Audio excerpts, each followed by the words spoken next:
주님께서 여러분과 함께 루카가 전한 거룩한 복음입니다.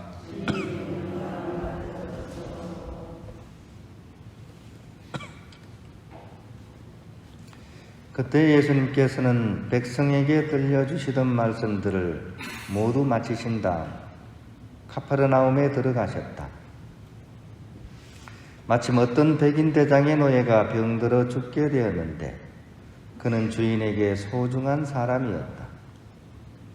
이 백인 대장이 예수님의 소문을 듣고 유다인의 원로들을 그분께 보내어 와서 자기 노예를 살려주십사고 청하였다. 이들이 예수님께 다가와 이렇게 말하며 간곡히 청하였다. 그는 선생님께서 이 일을 해주실 만한 사람입니다. 그는 우리 민족을 사랑할 뿐만 아니라 우리에게 회당도 지어 주었습니다. 그리하여 예수님께서 그들과 함께 가셨다.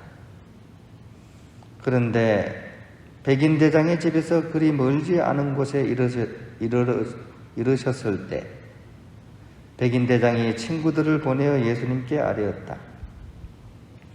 주님, 수고하실 것 없습니다. 저는 주님을 제 지붕 아래로 모실 자격이 없습니다. 그래서 제가 주님을 찾아뵙기에도 합당하지 않다고 여겼습니다. 그저 말씀만 하시어 제 종이 낫게 해주십시오.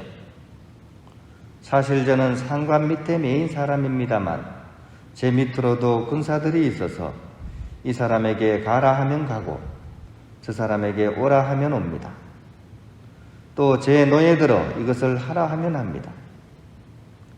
이 말을 들으시고 예수님께서는 백인 대장에게 감탄하시며 당신을 따르는 군중에게 돌아서서 말씀하셨다.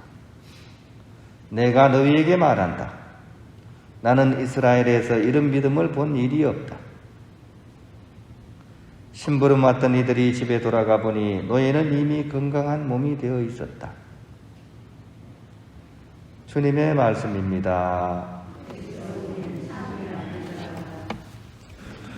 하늘입니다. 오늘은 금구라고 불리는 요한 크리스토모 주교님 이렇게 축일입니다. 금구, 그죠? 금구가 뭐죠? 금은 알죠? 여러분 좋아하시는 거, 반짝반짝 하는 거, 그죠? 구는요? 입구자입니다, 그죠? 그러니까 입이 어떤 입이라고요? 황금의 입이다, 이런 뜻입니다. 유창하고 화려한 언변을 구사하는 사람을 주로 이렇게 금구라고 부릅니다. 더불어서 입은 삐뚤어져도 말은 어떻게 해요? 똑바로 할 수 있는 사람, 즉 올곧은 정신을 지닌 사람을 금구라고 이렇게 부르는 거죠. 오늘의 성인은 이 두 가지를 모두 갖추셨던 그런 분입니다. 요한 금구는 304년경에 태어나셔서 407년까지 이렇게 살다 가신 안티오키아 출신의 위대한 설교가로 초기에는 수도자로서 사막 생활을 이렇게 하셨고 또 그것을 하면서 얻었던 그런 위장병으로 늘 이렇게 고통을 겪으면서도 로마 제국의 그런 정치하에서 추교직을 훌륭하게 수행하셨던 그런 성인입니다. 아주 해박하기도 하셨지만 말씀을 그렇게 풀어내는 능력이 아주 뛰어나셨기 때문에 많은 사람들에게 감동을 이끌어내는 그런 설교로서 유명하셨던 분입니다. 그럼에도 불구하고 이분의 설교는 복음 정신에 충실한 그런 말을 하시다 보니까 반대로 살아가던 그 당대 권력자들에게는 특히 고관들과 특히 알렉산드리아의 대주교 테오필로와 또 에우독시아라는 그 황후에게 미움을 받아가지고 나중에는 추방이 되게 됩니다. 그래서 결국 407년 유배지에서 이렇게 세상을 떠나시게 되는, 어떻게 보면 인간적으로는 말년이 참 불행하셨던 그런 분이라고 하겠습니다. 우리는 오늘 이분에게서 많은 것을 배울 수 있지만 다른 무엇보다도 꺾이지 않는, 또 변질되지 않는 그런 위대한 복음의 정신을 우리가 배울 수 있어야 하겠습니다. 복음은 좋은 게 좋은 것이라고 슬그머니 불의와 타협하는 것을 용납하지 않습니다. 하느님의 말씀이 이 땅에 이루어지게 하기 위해서라면 어떠한 고난마저도 감수할 것을 가르치기 때문입니다. 저희 수도원에도 이 요한이라는 세례명을 가진 이 선배님이 계십니다. 이분이 젊은 시절에 일화를 이렇게 들었던 적이 있는데 요한 금구를 많이 이렇게 닮아 있습니다. 그 당시 군부 독재가 막 서슬이 벌었던 그 시절에 어떤 사건을 기회로 해서 교군의 모든 신부님들을 연행해 간 적이 있었습니다. 옛날 민주화 운동할 때죠, 그죠? 그때 이제 이 신부님도 같이 이제 붙잡혀 간 거죠. 지위고하를 막론하고 고문은 물론이고 생명의 위협까지 받던 그 시절입니다. 그때는 입 바른 소리 하다가는 그냥 지도 새도 모르게 그냥 이렇게 어려움을 겪던 그런 시절입니다.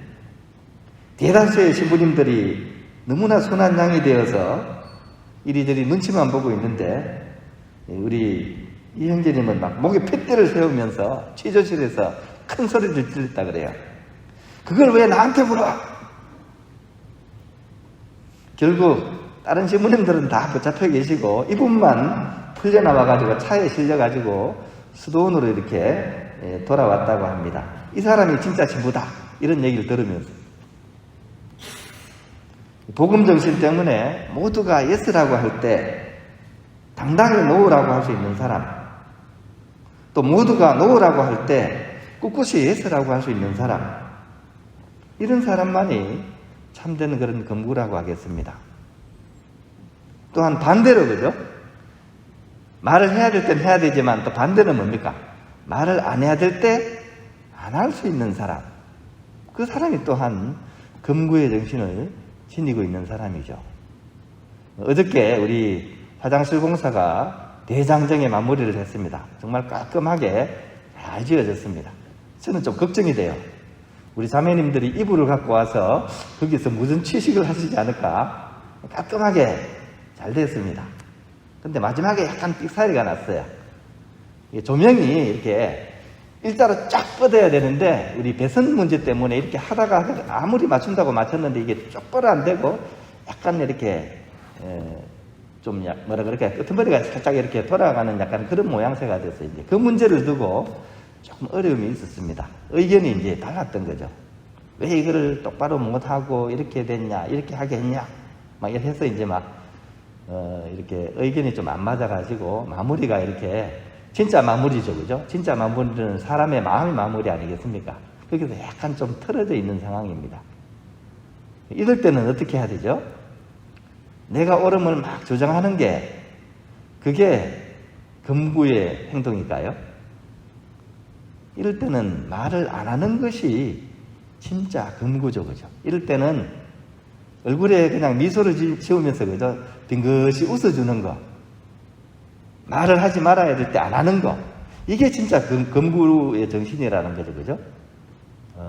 그리고 미적으로도 사실은 우리는 똑바로 된 것만이 아름답다고 생각하는데 그렇지가 않습니다. 약간 끄트머리가 이렇게 틀린 거 있죠, 그죠? 그게 사실은 미적으로는 더 아름답습니다. 쭉쭉 뻗은 거는 자연은 그 직선이란 게 없어요. 자연은 다 곡선이죠. 약간 이렇게 그런 것이 더 미적으로 더 아름답게 느껴지는 거죠. 얼굴이 완전 대칭된 그런 미인은 보면 무서워요. 약간 뭔가가 좀 이렇게 빼뜨름한 것이 더 이렇게 아름답게 느껴지는 것처럼 얘기가 좀 이상한 대로 흐르고 있네, 그죠? 하지만 하지 말아야 될 말을 안 할 수 있는 거죠. 사랑으로서. 이것이 또한 금구의 정신이라는 것 우리가 기억을 했으면 좋겠고, 이 공사가 이렇게 얼마나 깔끔하고 깨끗하게 이불 깔고 잘 정도로 잘 됐냐, 이것도 중요하지만 서로의 마음속에 사랑으로서 마침표를 짓는 그것이야말로 참된 금구의 정신이지 않을까. 그러기 위해서 나의 입장을 좀 내려놓고 상대방의 입장을 헤아리면서 이렇게 사랑으로서 이렇게 미소 지으면서 이렇게 모든 일들을 마무리 지었으면 좋겠습니다. 오늘 한번 테스트 해볼게요. 연습 삼아서 하나, 둘, 셋 하면 어떻게 해요? 말은 하지 않고 미소로서 싹 마무리하는 한번 해보겠습니다. 자, 하나, 둘, 셋. 옆에 계신 분 한번 보세요. 괜찮죠? 보기 괜찮죠? 한 번 더 하나, 둘, 셋.